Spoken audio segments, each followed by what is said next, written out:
Assalamualaikum warahmatullahi wabarakatuh. Bismillahirrahmanirrahim. Alhamdulillahi rabbil alamin. Nahmaduhu wa nasta'inuhu wa nastaghfiruh. Wa na'udzu billahi min syururi anfusina wa min sayyiati a'malina.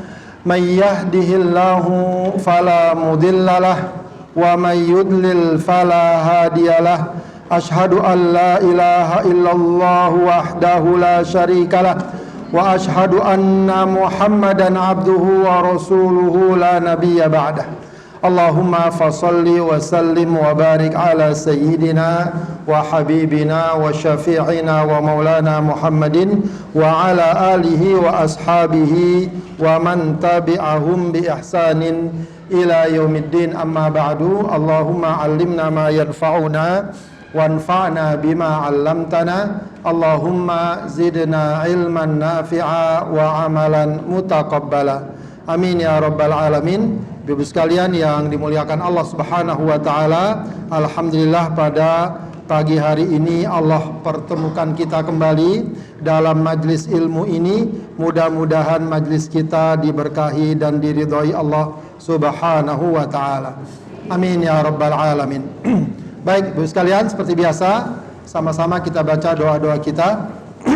Allahumma inni abduka ibnu abdika ibnu amatika nasiyati biyadik madin fiya hukmuk adlun fiya qada'uk as'aluka bikulli ismin huwa laka sammaita bihi nafsak aw 'allamtahu ahadan min khalqik aw anzaltahu fi kitabik aw ista'tharta bihi fi ilmil ghaibi 'indak an taj'alal qur'ana rabi'a qalbi wa nura sadri wa jalaa huzni wa dhahaba hammi. Rabbi auzi'ni an ashkura ni'mataka allati an'amta alayya wa ala walidayya wa an a'mala salihan tardahu wa aslih li fi dhurriyyati inni tubtu ilaika wa inni minal muslimin.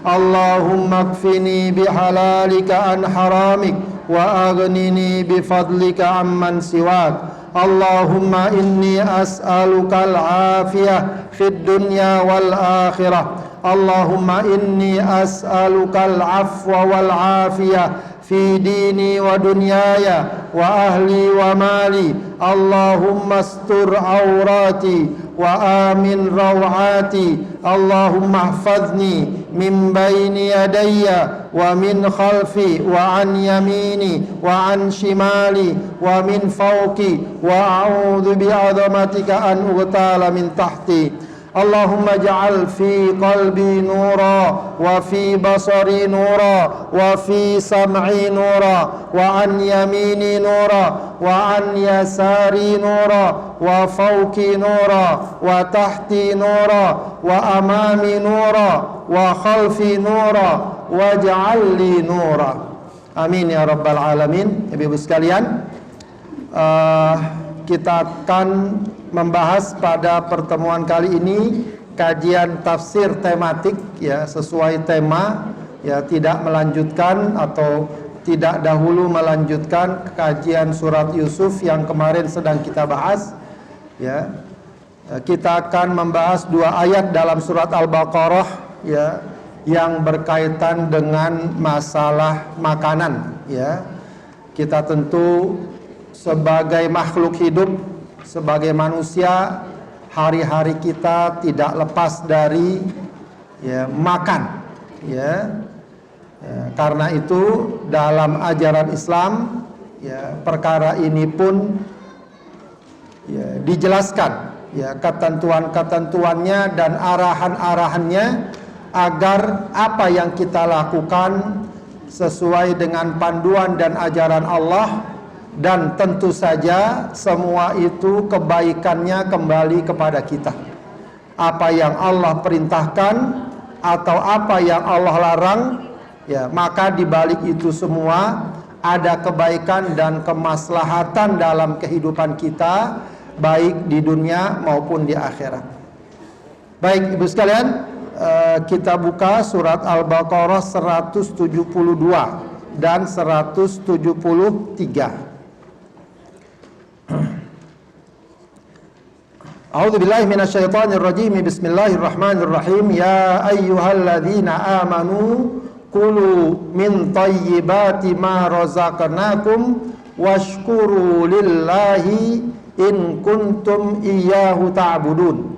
Innama harrama 'alaikumul maitata wad-dama wa lahmal khinzir wa ma uhilla bihi li ghairillah famanitturra ghaira baghin wala 'adin fala isma 'alaih innallaha ghafurur rahim.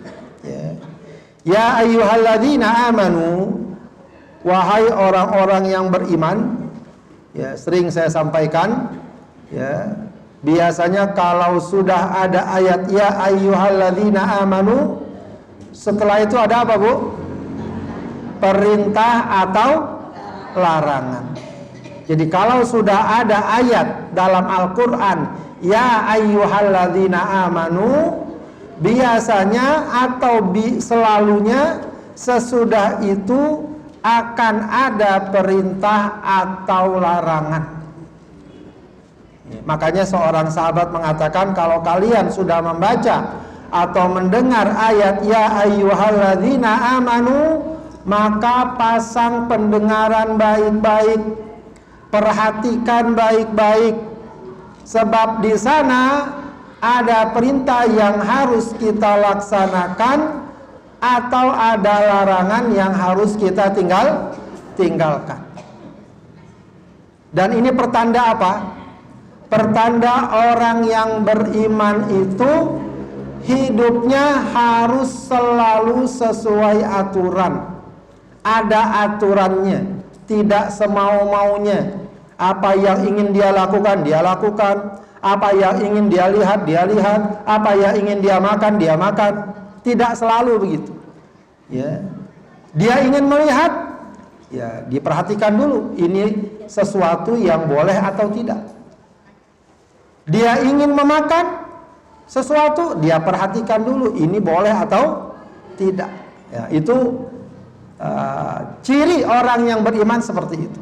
Ya, selalu diperhatikan dulu.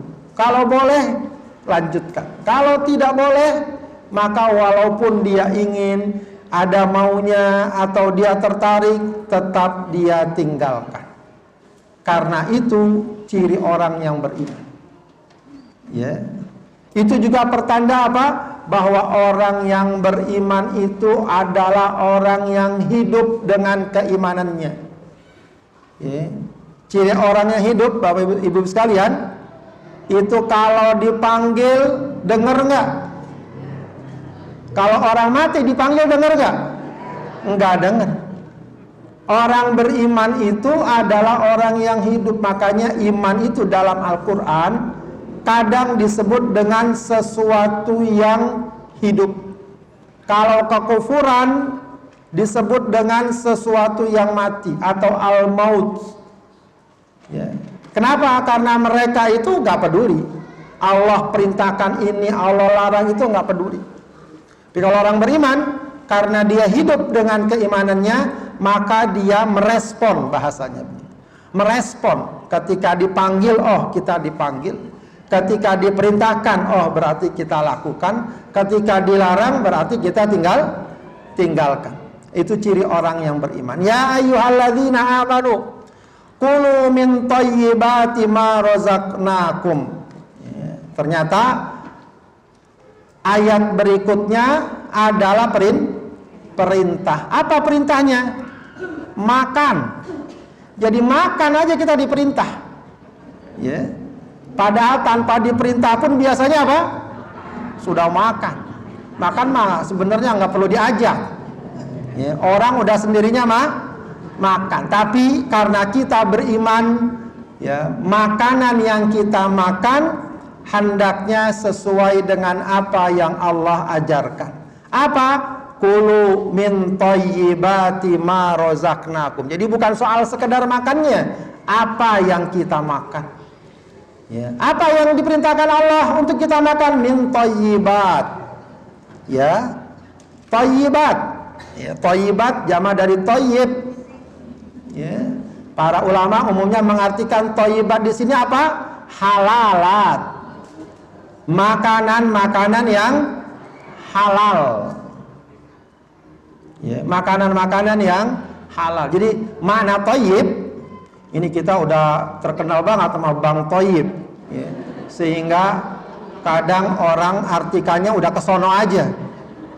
Padahal artinya thayyib itu sangat bagus. Bahkan di antara nama Allah adalah thayyib.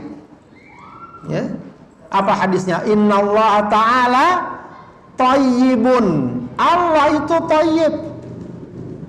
Ya. Jadi itu nama yang bagus. Cuma kadang-kadang di masyarakat jadi begitu, buat hal-hal yang nggak bener. Ya, suaminya nggak pulang-pulang dibilang Bang thayyib. Ya. Allah Ta'ala thayyib. Apa artinya thayyib kalau dikaitkan dengan Allah Subhanahu wa Ta'ala?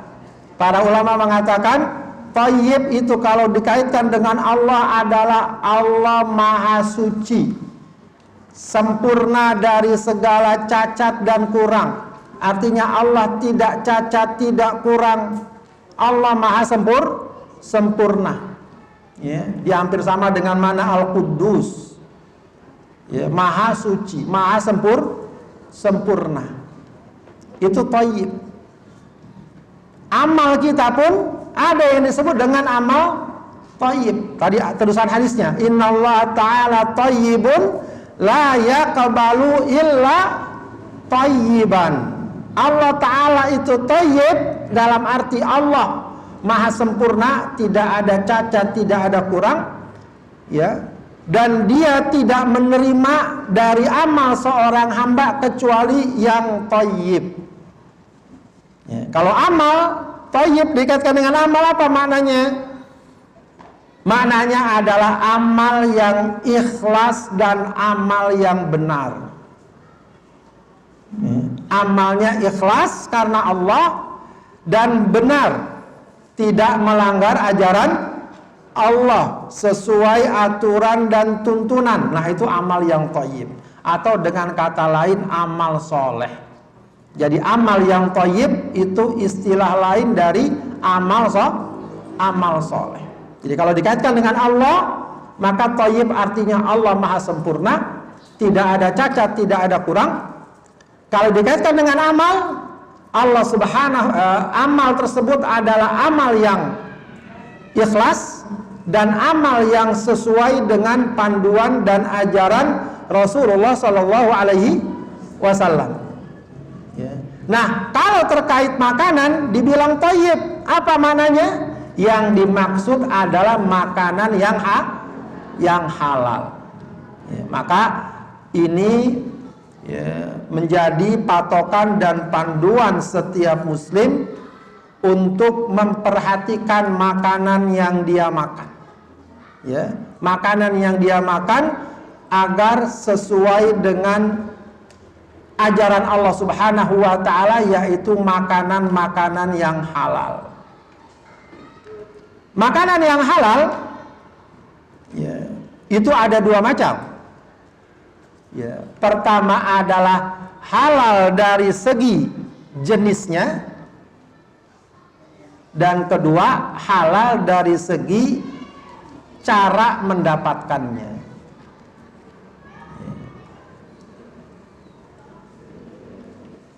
Kalau dari segi jenisnya, ya, secara umum kaedahnya apa? Dari segi jenisnya, kaedahnya apa? Apa saja makanan yang tidak ada ketentuan keharamannya, walau tidak disebutkan dalam Al-Quran, dalam hadis, tapi tidak ada ketentuan keharamannya, maka dia menjadi makanan yang halal. Jadi kalau ditanya ini makanan halal atau tidak halal, mana dalilnya halal misalnya? Tidak ada. Ya, tidak perlu untuk menanyakan hal tersebut. Intinya apa? Kalau tidak ada ketentuan, baik dalam Al-Quran, baik dalam hadis, atau juga tentu penjelasan para ulama bahwa makanan ini haram, berarti dia halal. Sederhananya seperti itu. Ya, meskipun nanti ada penjelasan-penjelasan rinciannya. Ya.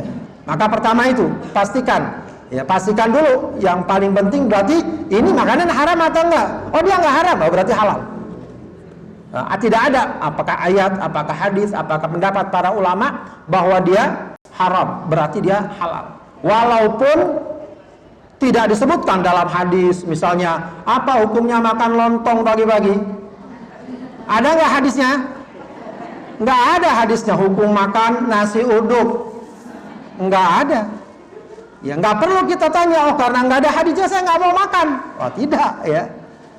Untuk soal-soal seperti itu, ya maka cukup kita memakai kaidah umum, sesuatu yang tidak ada petunjuk keharamannya maka dia halal. Ya itu masuk dalam kaidah al aslu fil muamalah al ibahah. Ya patokan dasar dalam bab muamalah adalah boleh. Berarti kalau dalam bab makanan dia halal. Ya, maka berarti tinggal cek dulu, oh dia nggak haram, ya berarti halal. Ya, tidak ada petunjuk bahwa dia diharamkan. Ya. Dan umumnya makanan yang halal jauh lebih banyak dari makanan yang haram.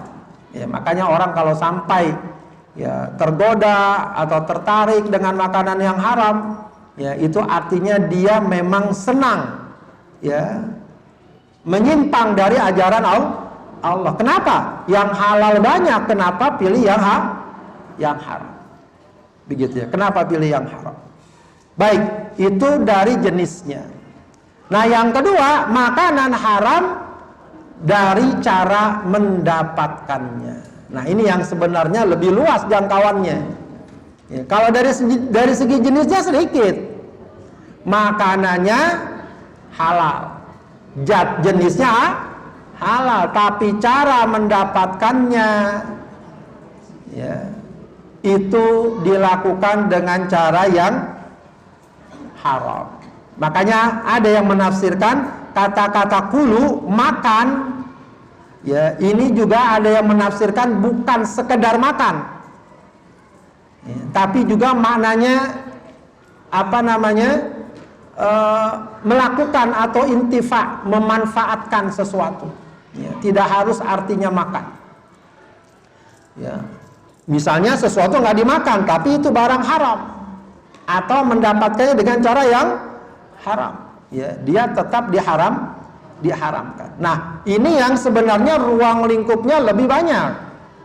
Makanannya sih halal, sate kambing, tapi uangnya boleh nyolong, boleh menipu, boleh korupsi. Ya, maka itu termasuk makanan yang haram. Ya. Makanya kalau dalam hadis wa mat'amuhu haramun, makanannya haram, wa malbasuhu haramun, ya, pakaiannya haram, wa ghudhiya bil haram, dan dia tumbuh diberikan asupan dari sesuatu yang haram. Nah, ini yang juga harus kita waspadai. Ya, hati-hati dengan makanan-makanan yang haram, baik dari jenisnya maupun dari cara mendapatkannya. Begitu ya. Ya termasuk yang ringan-ringan. Ya, kalau dulu di kalangan anak muda apa istilahnya itu? Ya, makan 5 ngaku 3. Apa istilahnya itu? Ada istilahnya tuh. Apa, Bu? Ya. Yang pengalaman, siapa yang pengalaman? Insya Allah di sini enggak ya. Ya. Anak-anak sekolah tuh biasa ada kayak gitu. Makan bakwan berapa? Ya. Makannya 5, pas ditanya berapa? 2 saya makan. Gitu ya. Makanya ada apa? Ada anekdot, ada videonya itu. Saking keselnya itu orang petugas kantinnya. Jadi di kantinnya disediakan alat USG. Jadi pas orang ngaku berapa diperiksa perutnya itu. Oh, kamu makannya 5 bukan 2. Baik. Nah, itu cara mendapatkannya. Maka diperhatikan juga cara mendapatkannya dengan cara yang halal, makanannya juga makanan yang halal. Kulu min thayyibati ma razaqnakum. Nah, ini yang juga penting kita ingatkan. bahwa makanan yang kita makan, ya, walau kita dapatkan dengan usaha kita, dengan keringat kita, dengan jerih payah kita, pada hakikatnya semua itu tak lain merupakan rizki yang Allah berikan kepada kita. Ma rozaqnakum, kata Allah, apa yang kami rizkikan kepada kalian. Ya, jadi siapapun kita, walau kita memang punya keahlian, punya kepandaian, bekerja siang malam, banting tulang dan seterusnya, pada hakikatnya ketika kita dapatkan semua itu dan kita bisa memakannya, mengkonsumsinya, itu adalah rizki dari Allah. Ya, rizki dari Allah.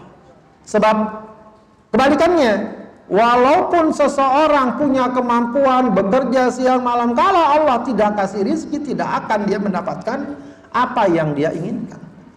Ya, apa yang dia inginkan. Maka dari itu di ayat berikutnya Allah ingatkan, washkurulillah. Ya, bersyukurlah kepada Allah. Bersyukurlah kepada Allah. Maka setelah kita diperintahkan untuk makan makanan yang halal, jangan lupa pula kita untuk bersyukur. Ya, jadi dua hal itu penting, makan yang halal dan syukur. Kadang orang makanannya tidak halal, tidak bersyukur, atau makanannya tidak halal, dia bersyukur, masih kurang. Ya, hendaknya makanannya yang halal dan dia bersyukur kepada Allah Subhanahu wa ta'ala. Maka jangan pernah kita lupa untuk mengingat, ya, keagungan Allah, kemuliaan Allah, ya. Makanya setelah makan kita dianjurkan membaca hamdalah, memuji Allah. Ya, itu sesuatu adab yang sangat mulia, dan itu merupakan bagian dari ibadah, bagian dari amal soleh. Ya, ini yang disebut dengan apa? Amal soleh itu ada dua. Ada a'malul qulub, ada a'malul jawarih. Amal hati dan amal anggota badan. Kita datang ngaji nih, kita baca Quran, kita sholat, itu namanya a'malul jawarih. Amal anggota badan. Kita sedekah, ya, itu amal anggota badan. Tapi ada satu lagi amal yang penting, ya, yang bisa jadi dia nilainya lebih besar, meskipun biasanya nggak kelihatan amal ini. Amal ini nggak kelihatan. Sebab apa? Adanya di dalam hati. Makanya penting sekali kita selalu rapihkan hati kita. Ya, kita bersihkan hati kita agar apa? Dapat beramal dengan amal yang banyak. Ya. Apa di antara amal hati? Ya bersyukur. Ya, syukur tentu kita ucapkan, tapi yang paling bagus syukur itu lahir dari dalam hati kita. Betul-betul kita sadari, ya, betul-betul kita yakini betapa Allah telah memberikan kita nikmat yang sangat banyak. Ya, jadi bukan hanya sekedar kita mengucapkan alhamdulillah, tapi hati kita sertakan perasaan betapa Allah sangat sayang kepada kita, betapa kita sangat bersyukur kepada Allah Subhanahu wa ta'ala. Itu amal hati. Ya, misalnya amal hati yang lain apa? Sabar, itu amal hati. Tawakal, begitu ya. Ridho, itu amal hati, nggak kelihatan, tapi fadilahnya sangat besar. Sangat besar, memaafkan, menerima, dan seterusnya. Ya. Maka ibu-ibu sekalian, ya, perbaiki selalu, bersihkan hati kita agar dapat beramal pula sebagai anggota badan, sebagaimana anggota badan kita. In kuntum iyyahu ta'budun, apabila kalian beribadah kepadanya. Ya, maksudnya apabila kalian hanya beribadah kepada Allah. Beribadah di sini para ulama mengartikannya meyakini dan mengakui kebesaran dan keagungan Allah Subhanahu wa ta'ala, maka kalian semestinya bersyukur atas nikmat yang Allah Subhanahu wa ta'ala berikan. Baik, kemudian Allah Subhanahu wa ta'ala katakan di ayat berikutnya, innama harrama alaikumul maitata waddama walahmal khinzir wa ma uhilla bihi li ghairillah.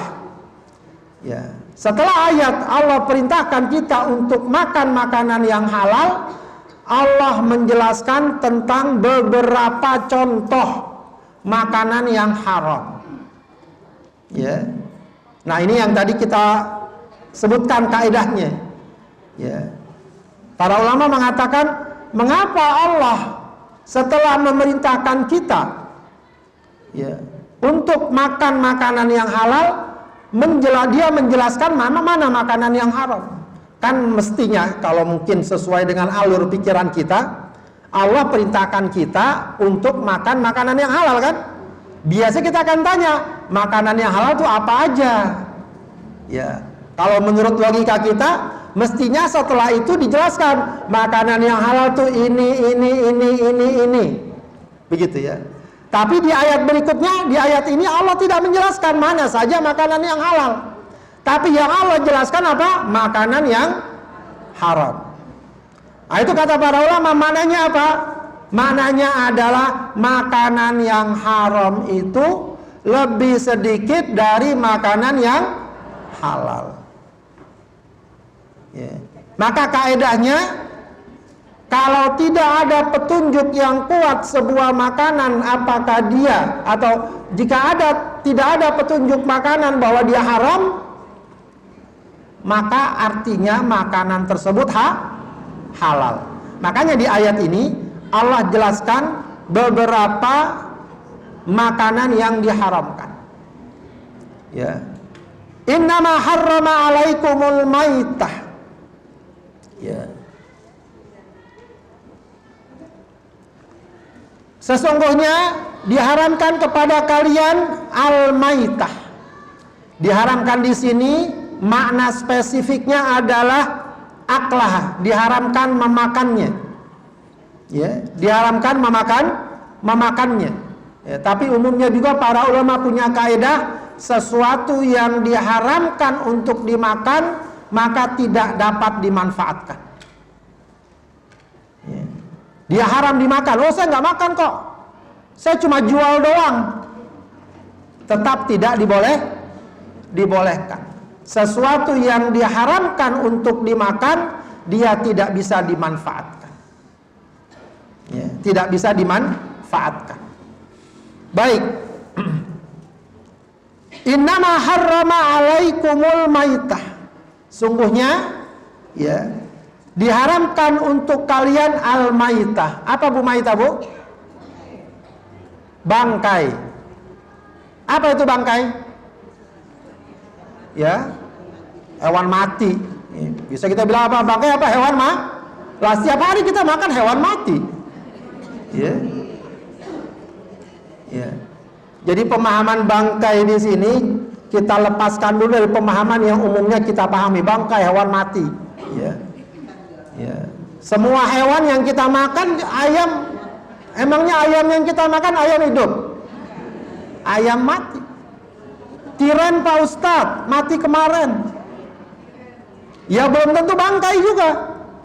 Ya, itu bukan definisi Apa definisi bangkai itu? Hewan yang mati tanpa disembelih sesuai syariat. Nah, itu bangkai. Ya, itu bangkai. Kalau kita kan biasanya pemahaman bangkai, hewan kalau udah busuk bangkai. Ya, padahal bisa jadi dia bukan bangkai kalau dia disembelih secara syariat. Ya mungkin karena cara penyimpanannya nggak bagus jadi busuk. Nah, itu bukan bangkai. Tapi kalau bangkai itu adalah hewan yang mati tanpa disembelih sesuai aturan syariat. Meskipun hewan itu mungkin masih kelihatan segar dan seterusnya. Ya, tapi nggak disembelih sesuai syariat. Ya. Sembelihan yang sesuai syariat secara sederhana adalah sembelihan yang dilakukan oleh seorang muslim, ya, oleh seorang muslim, atau juga ada yang membenarkan kalau juga dia disembelih orang Yahudi dan Nasrani. Ya, sebab dalam Al-Qur'an Allah katakan wa ta'amul ladzina utul kitaba hillul lakum. Ya, makanan atau sembelihan ahlul kitab itu halal bagi kalian. Meskipun itu ada ketentuan-ketentuan yang lebih khusus. Ya, pertama yang menyembelih minimal dia muslim.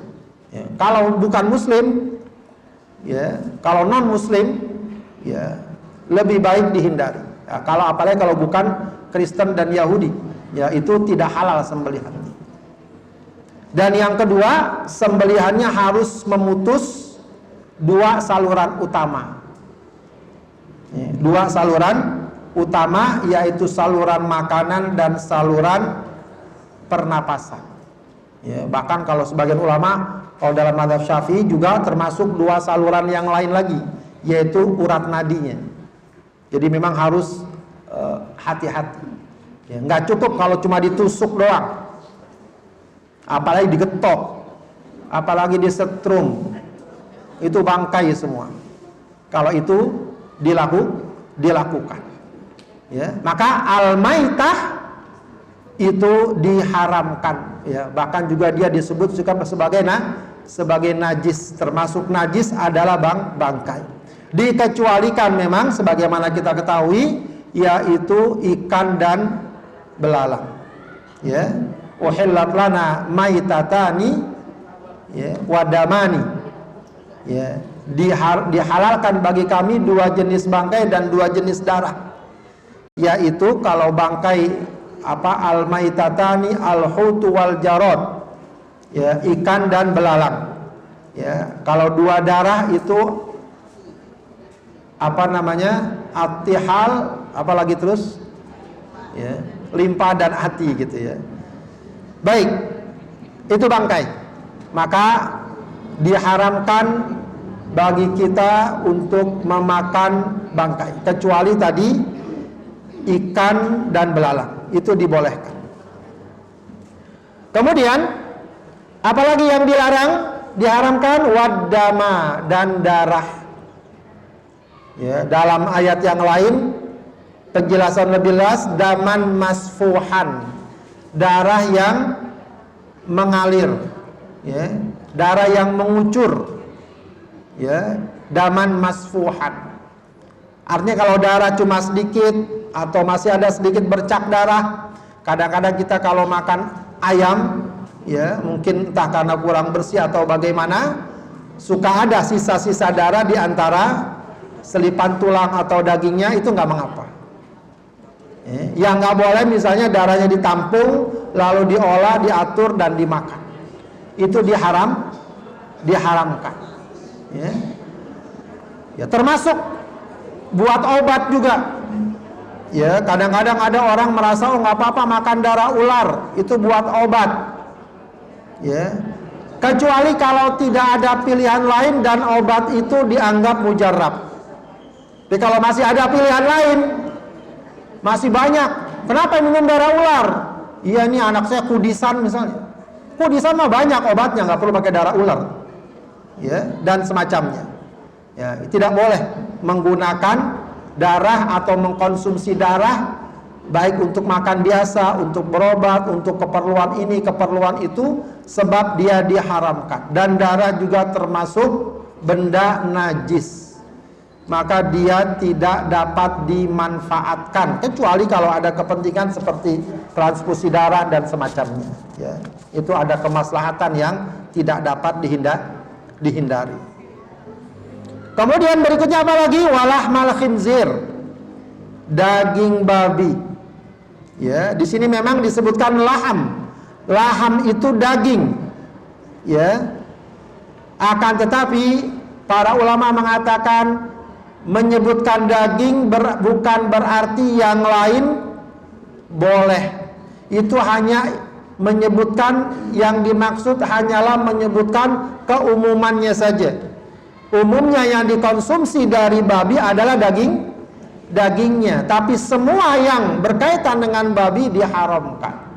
Ya tulangnya, ya kulitnya, ya bulunya, termasuk diharamkan. Maka hendaknya itu ditinggalkan. Dan ini memang babi ini ujian bagi umat Islam. Karena banyak yang mengatakan babi ini semuanya dapat dipakai untuk berbagai kepentingan, tulangnya, kulitnya, itu gelatinnya atau apa, itu banyak dipakai untuk berbagai kepentingan. Ya kosmetik, ya tas, ya sepatu, bahkan obat-obatan. Saya dapat info dari teman itu, ya, cangkang kapsul yang sering dipakai dan bagus atau murah gitu ya. Ya, itu jika berasal dari dari unsur babi, dari gelatin atau apa gitu, ya. Nah, itu menjadi ujian bagi umat Islam ya, untuk apakah mereka mau tunduk dan taat kepada ajaran Allah atau tidak. Ya, sebab penggunaannya sangat banyak, namun bagi kita ketika perkara tersebut diharamkan, maka kita katakan sami'na wa ata'na. Oh, sepatunya ini bagus. Tapi sudah ada sekarang beberapa produsen sepatu yang terang-terangan menyatakan sepatu ini terbuat dari kulit babi. Ya, itu perhatikan. Ada, entah kalau di Indonesia ada kalau nggak salah. Ya, di Malaysia juga ada disebutkan ya, sepatu terbuat dari kulit babi. Kalau ada, maka tinggalkan. Ya, jangan dibeli. Walaupun mungkin sepatunya mahal, sepatunya bagus, sepatunya enak. Cari sepatu yang lain, tas dan semacamnya.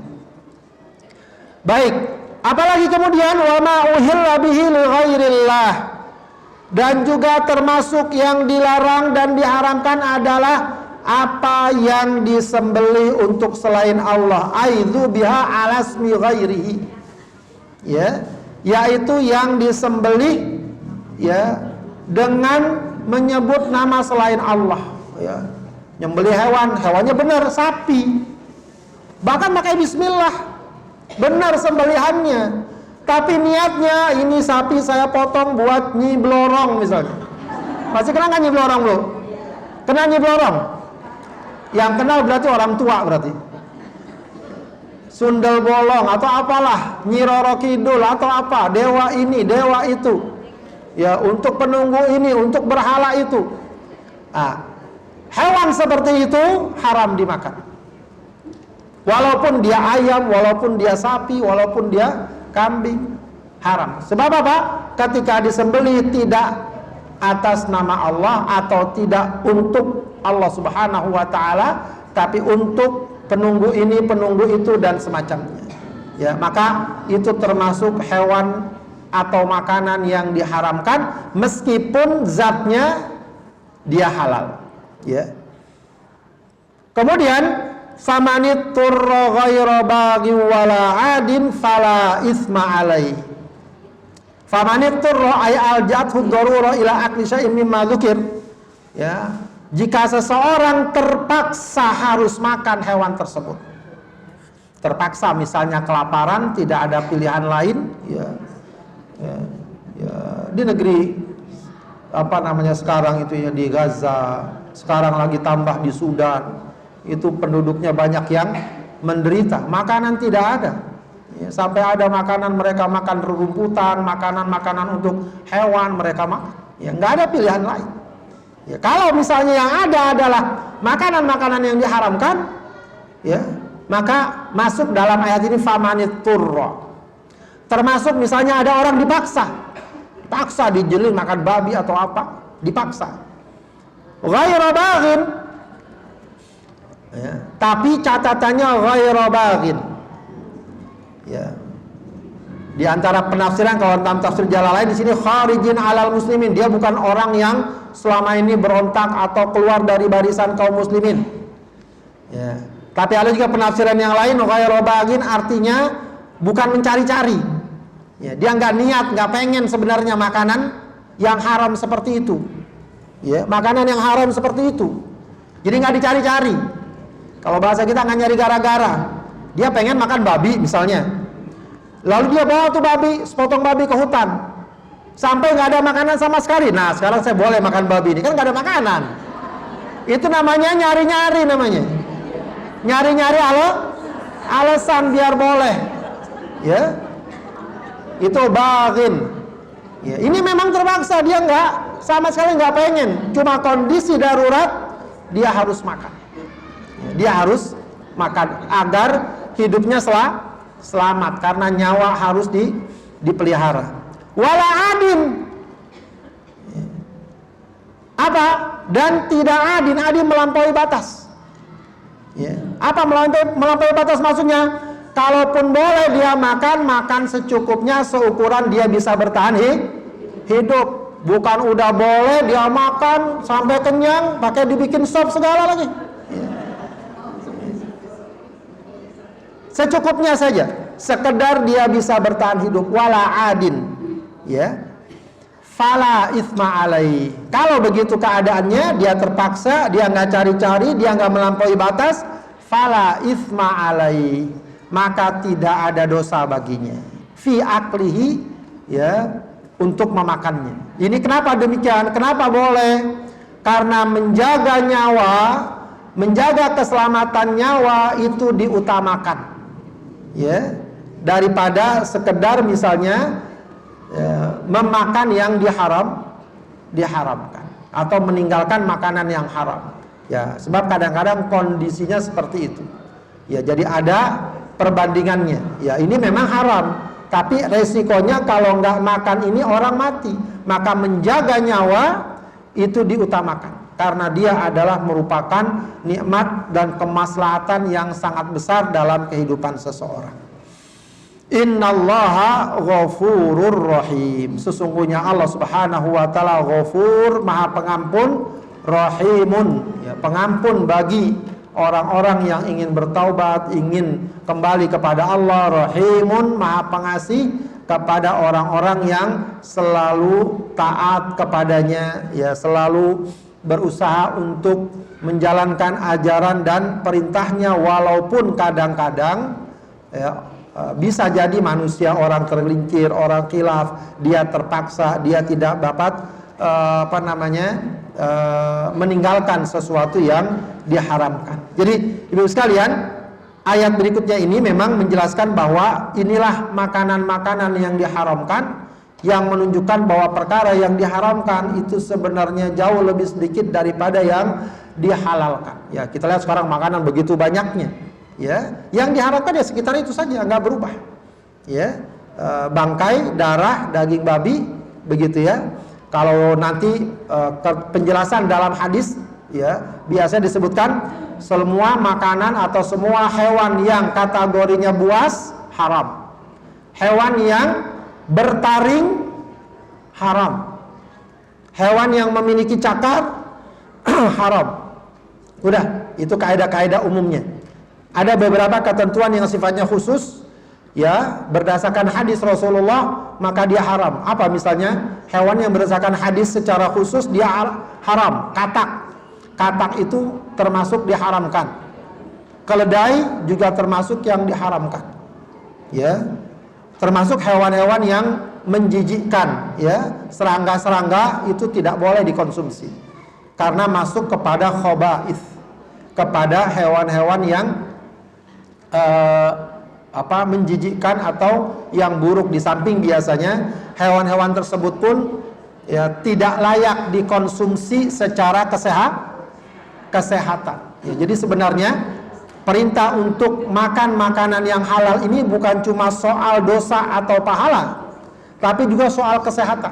Ya, jadi yang sebenarnya dianjurkan untuk kita konsumsi adalah hewan ternak yang memang diternak, dan dia udah biasa dengan makanan-makanan yang baik, kehidupannya pun baik. Karena itu nanti akan berpengaruh kepada kesehatan dan, ya, sikap seseorang. Adapun apa saja dimakan, ular dimakan, kalajengking dimakan, segala macam, itu bukan untuk dimakan.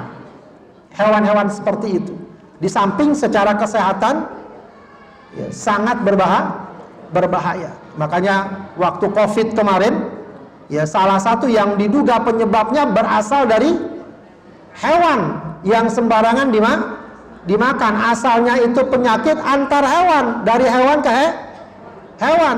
Cuma karena ada sebagian orang yang makan apa saja dimakan, penyakit tersebut pindah kepada orang dan akhirnya menularkan antara manusia, dan kemudian jadilah pandemi sebagaimana yang kemarin kita alami. Itu karena salah satunya menurut para pakar adalah karena sebagian orang, ya, makan tidak, ya, beraturan, tidak memenuhi aturan. Makanya sumber-sumbernya itu ada di negeri-negeri yang memang begitu modelnya. Ya, makannya makan apa saja. Ya, jadi soal makanan yang halal itu sekali lagi bukan cuma sekedar soal dosa atau pahala, tapi juga termasuk keselamatan dan kesehatan manusia. Baik Ibu sekalian, demikian kajian kita kali ini, mudah-mudahan bermanfaat. Jika ada yang mau ditanyakan silakan. Silakan.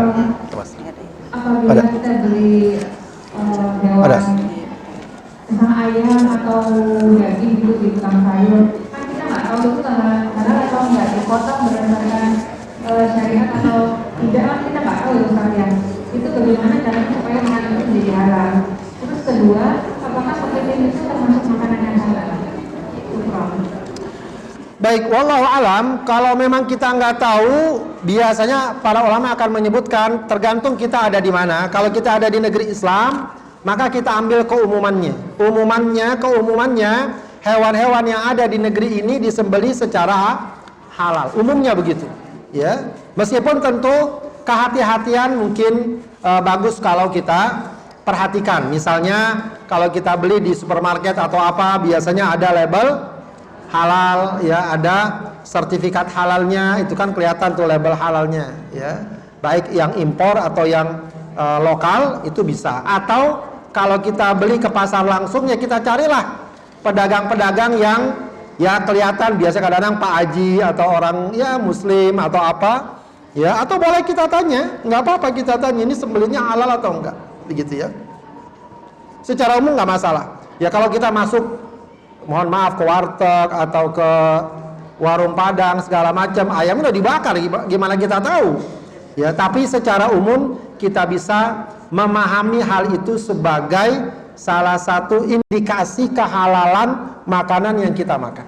Ya, meskipun sekarang juga bisa dibantu, ya. Ya tadi restoran-restoran yang halal, ya biasanya mereka sudah punya sertifikasi halal. Nah ini yang memang patut juga kita biasakan. Ya, tapi juga bagus, juga kritis, nggak apa-apa. Ya, nggak apa-apa kita tanya, Pak ini halal ya? Kok dia bilang halal sudah? Ya, kalaupun ternyata dia bohong, itu bukan urusan kita. Ya, bukan urusan kita. Baik, ini banyak pertanyaan, saya baca dulu. Ya, hukum kepiting kalau fatwa Majelis Ulama Indonesia, dan ini memang ada beberapa pandangan, dulu memang terkenal kepiting itu diharamkan, ya, karena ya ada kaidah para ulama yang memang dibuat hewan yang hidup di dua alam itu haram. Ya, itu cukup dikenal di kalangan para ulama fikih.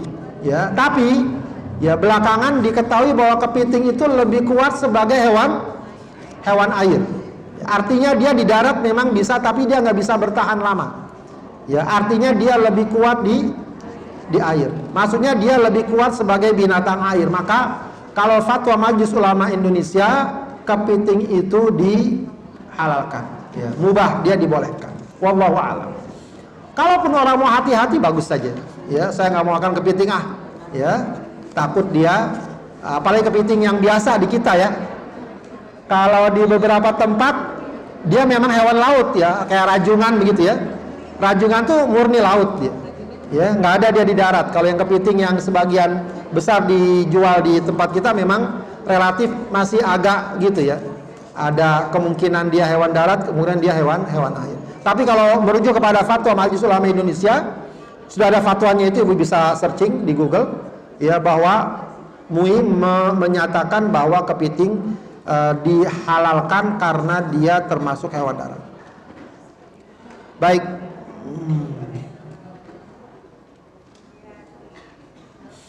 Baik, ini ada yang menanya tentang kebiasaan tahlil, yasinan, dan takziah ya. Ya ini nanti bab yang lain ya. Intinya secara umum itu memang masalah khilafiyah.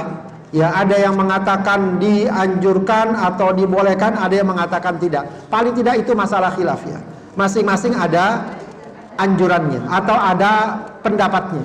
Ya, yang mengatakan boleh, yaitu termasuk bagian dari mendoakan jenazah atau juga keluarganya ingin bersedekah untuk ahlul mayyit, maka kemudian hal tersebut dapat dibenarkan. Ya, ada yang mengatakan tidak boleh karena itu tidak ada contohnya, ya, dan juga berkumpul-kumpul di rumah ahlul mayyit termasuk bagian dari niyah. Nah, itu masing-masing memang ada perdebatannya. Cukup panjang saya kira kalau dibahas dalam pertemuan ini. Paling tidak itu masalah khilafiyah. Kita bisa mengambil salah satu pendapat tersebut, namun selayaknya kita toleran dengan orang yang berbeda pendapat soal ini. Yang penting juga jangan terlalu memaksakan atau menyulitkan. Itu yang kadang-kadang berat, ya. Saya pernah menangani kasus, ya, keluarga yang ribut karena uang 100 juta milik atau warisannya tidak ada. Ketika ditanya kenapa tidak ada, oh itu buat biaya yasinan atau tahlilan. Ya, itu tidak benar kalau hal seperti itu terjadi. Ya, menggunakan harta waris untuk hal-hal seperti itu bisa jadi akan mengganggu hubungan persaudaraan atau sesama ahli waris. Bagaimana hal dikatakan haram pada obat-obatan? Ya, ada juga dimasuk dalam dunia medis. Ya, wallahu alam. Ya, sedapat mungkin. Ya, cari obat-obat yang dapat rekomendasi kehalalannya. Ya, ada rekomendasi kehalalannya. Ya, mungkin kalau yang ada di kalangan medis bisa. Kalaupun tidak dan tidak ada alternatif, dia tahu ini bersumber dari barang yang haram. Katakanlah dari unsur babi. Cari dulu yang tidak ada unsur babinya. Kalau tidak ada alternatif lain, maka dia bisa masuk dalam bab darurat jika obat tersebut memang sangat dibutuhkan. Ya, jadi selagi masih ada alternatif yang dapat diyakini bahwa ada obat yang halal, maka gunakan obat yang halal. Tidak perlu mencari obat yang tidak halal. Tapi kalau masih ragu-ragu atau belum jelas, ya pakai kaidah umum saja dulu. Ya, kalau belum jelas ini apakah halal atau tidak, kaidah umumnya adalah al-aslu fil muamalah al-ibahah. Sesuatu dasarnya dibolehkan. Wallahu a'lam.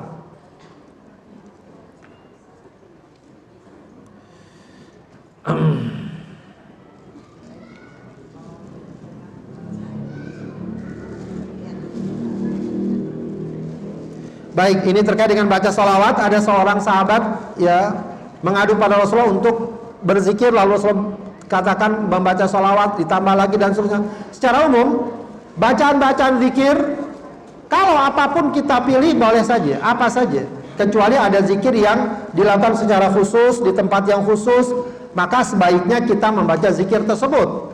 Ya, tapi kalau sifatnya umum, keseharian kita mau zikir, yang kita pilih misalnya istighfar, baca aja terus istighfar, nggak apa-apa. Atau baca terus salawat, tidak apa-apa. Tapi kalau ada zikir yang sifatnya khusus, lalu kita baca zikir yang lain, tidak. Kita asal lagi ruku, bacanya subhana rabbiyal azim wa bihamdi. Kita baca salawat, ya salah. Ya, sujud kita baca salawat, ya salah. Karena itu ada tempatnya yang khusus. Kalau yang sifatnya khusus, ya kita baca yang khusus. Ya, zikir-zikir misalnya saat makan, ya bacanya bismillah. Lalu kita baca salawat, memang bagus baca salawat, tapi bukan tempatnya, bukan waktunya. Ya, jadi masing-masing ada tempatnya. Tapi kalau sifatnya umum, ya kita ingin waktu kosong kita isi dengan zikir, silahkan kita pilih yang mana saja termasuk sholawat. Di samping memang sholawat dianjurkan untuk kita perbanyak, betul sih. Kalau memang kita dianjurkan memperbanyak membaca sholawat. Ya. Pak Ustadz, misalnya kerja di restoran orang Nasrani, terus alat masaknya, ya, yang pernah buat masak babi. Wallahu alam, kalau alatnya saja dan alatnya itu dibersihkan nggak masalah sebenarnya.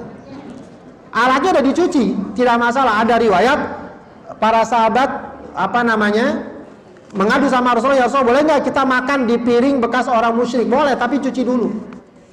Artinya kalau udah dicuci nggak masalah. Cuma memang masalahnya nanti bercampur bumbunya kah, apanya kah, dan seterusnya. Intinya, kalau di satu restoran ada dicampur masak babi yang lain, memang secara umum ya itu paling tidak syubhat, ya, paling tidak itu mengandung kesamaran dalam hukum, ya, dihindari lebih baik, ya, dihindari lebih. Tapi kalau cuma kasusnya satu saja, ya tadi ada orang makan di situ, ya, dia habis makan babi, kita nggak ada piring lagi atau nggak ada alat lagi, kita cuci, kita makan, itu nggak masalah, ya, sebab itu sudah bersih. Meskipun memang kalau dari kotoran seperti babi itu, kalau sebagian ulama memang mencucinya 7 kali siraman dan salah satunya dengan debu, itu yang agak berat, ya. Baik. Baik, kalau kita dapat produk yang semestinya diboikot, ya. Kalau kita cuma dapat hadiah dan itu produk yang ya kita selama ini serukan diboikot, itu nggak masalah insya Allah. Ya, yang tidak boleh ya ini bukan berarti haram dalam arti haram dari segi zatnya, tapi lebih kepada seruan dan ajakan. Ya, jadi ya juga kita pahami betul kita ingin menyuruhkan boikot ya dalam produk-produk yang ada kaitannya dengan kaum Zionis iya. Tapi itu pun juga jangan kita artikan haram secara mutlak. Jadi beda dengan kita makan babi, makan darah, minuman keras, tidak. Artinya ada ruang ya seseorang bisa menerima. Yang penting ya kita biasakan untuk tidak membeli atau mengkonsumsi produk-produk seperti itu. Tapi kalau misalnya ada orang memberikan, katakanlah produk tertentu, ya dia halal, cuma selama ini termasuk barang yang diboikot, boleh nggak dimakan? Boleh dimakan, tidak masalah. Ya, cuma jangan nanti dibikin live, oh saya lagi makan nih, ya nanti orang lagi ribut, ya tidak masalah. Itu bukan haram secara mutlak. Sifatnya adalah seruan, ajakan untuk memberikan pelajaran kepada para produsen agar ya tidak berhubungan dengan kaum Zionis yang menjajah saudara kita. Ya, jadi itu harus kita pahami. Ya. Seruan boikot itu bukan berarti barang tersebut jadi haram secara mutlak. Sebab ya kalau kayak begitu khawatir nanti kita mengharamkan apa yang halal. Jadi seruan boikot adalah seruan saja sifatnya, ajakan saja, agar kita punya empati, agar juga bisa memberikan efek jerah kepada mereka-mereka yang menista atau menindas saudara kita. Ustadz, mustaqoh itu apa saja? Wallahu alam, ini kalau yang disebut mustaqoh ya, mustaqoh atau musfaqoh ini? Mustaqoh itu biasanya wallahu alam unsur atau zat dari makanan, dari barang tertentu yang diambil ya, atau bahasa kita apa namanya itu ya, kayak ekstrak, kayak apa ya, itu bahasan-bahasan soal makanan tuh ya. Jadi kalau intinya kalau dia memang diambil dari suatu barang yang asalnya najis, yang asalnya haram, ya berarti dia diharamkan. Tergantung dari mana barang itu diambil. Ya itu mungkin wallahu alam butuh penjelasan lebih rinci lagi. Ya.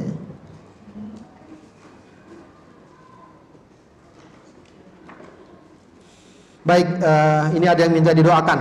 Ya, ada yang sudah daftar umroh, ya, cuma H-5-nya belum ada kabar. Ya, mudah-mudahan Allah mudahkan urusannya, Allah berikan ya jalan keluar dan terbaik agar dapat melaksanakan umroh dengan baik. Berikutnya menjadi pelajaran bagi kita untuk hal-hal seperti ini lebih berhati-hati. Bisa jadi sekarang banyak tawaran-tawaran ya, apalagi sekarang ini memang sudah dibuka umroh mandiri. Ya umroh mandiri banyak orang yang menawarkan gampang-gampang, padahal bisa jadi nggak gampang. Bagi sebagian orang, bagi orang yang sudah biasa mungkin bisa. Ya, tapi bagi orang yang belum biasa ya banyak-banyak bertanya. Ya hati-hati, ya cari informasi selengkapnya.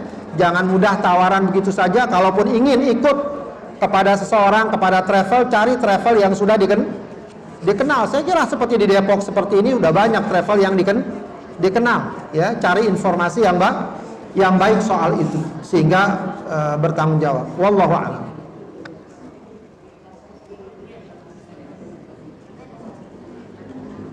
Baik, ada orang punya anak yatim, menerima santunan dari sana sini, apakah bisa dicampurkan? Asal dia hati-hati bisa menjaga, tidak masalah. Sebab seseorang yang merawat seperti itu, dia juga punya hak untuk misalnya mengambil atau apa secukupnya.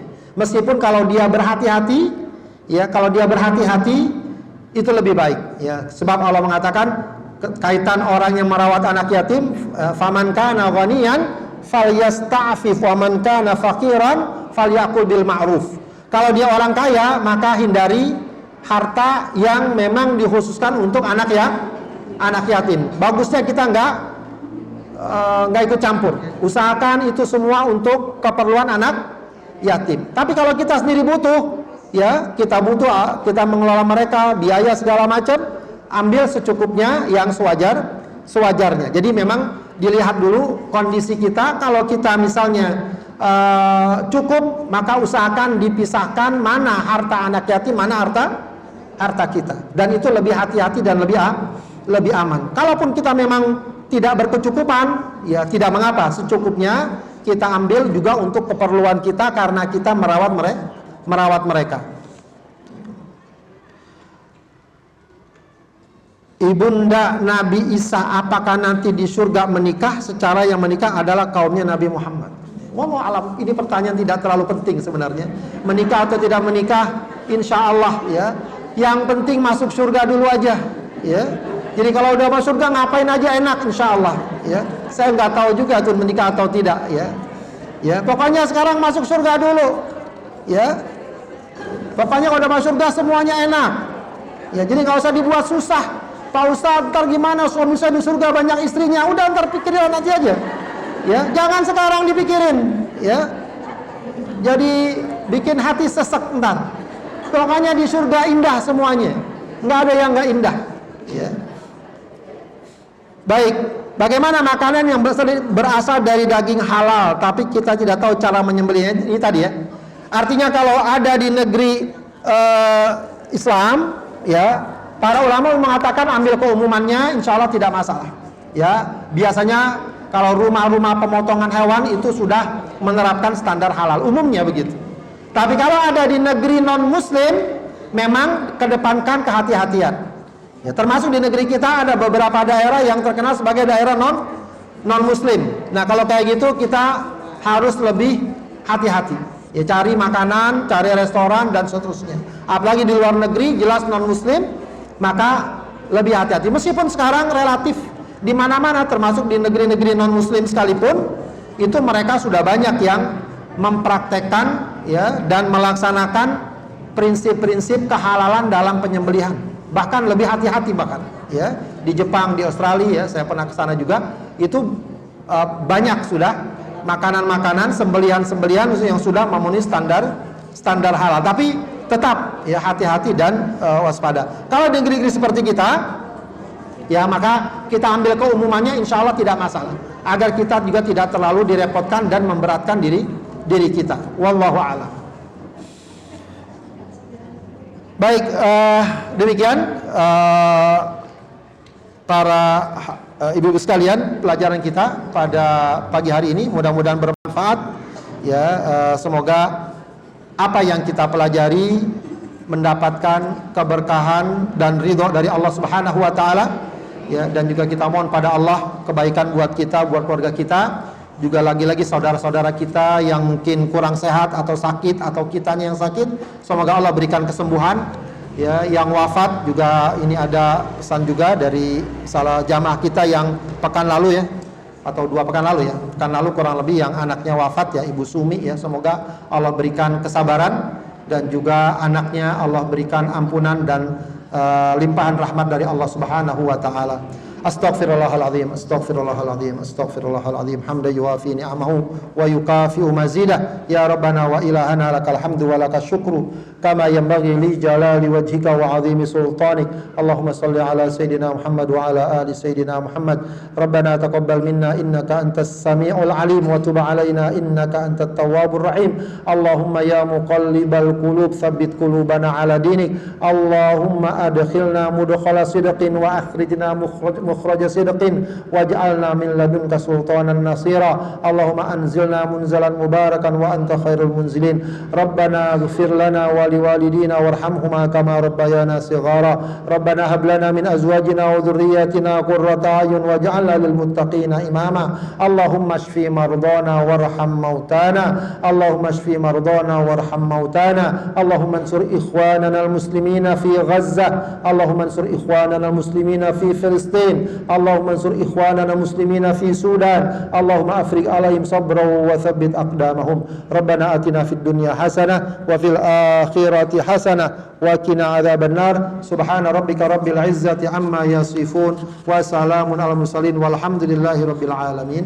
سبحانك اللهم وبحمدك أشهد أن لا إله إلا أنت أستغفرك وأتوب إليك السلام عليكم ورحمة الله وبركاته.